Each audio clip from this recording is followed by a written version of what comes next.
Before we begin, understand that Slickplan offers two project types: diagram projects and site planning projects.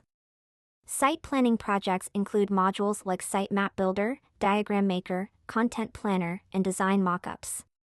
Diagram projects focus only on the Diagram Maker tool.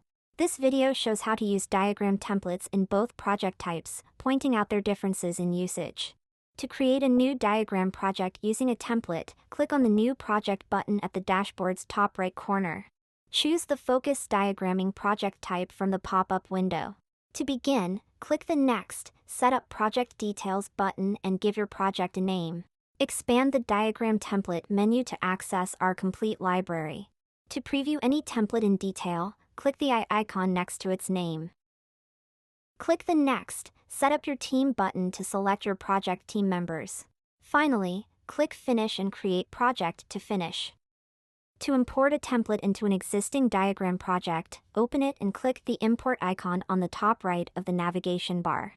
Go to the Template tab to access pre-built Slickplan templates. Click the small eye icon next to each template to preview its layout. Select a template, then click Import. Slickplan will quickly add it to your project, kickstarting the creation of your diagram. Open a site planning project and locate the Diagrams tab on the navigation bar. This will switch you to the dedicated workspace for creating and managing diagrams. In the upper right corner, click plus New Diagram. A pop-up window will appear. Here, you can name your diagram and choose the specific sitemap page where you want it to be nested within the overall structure.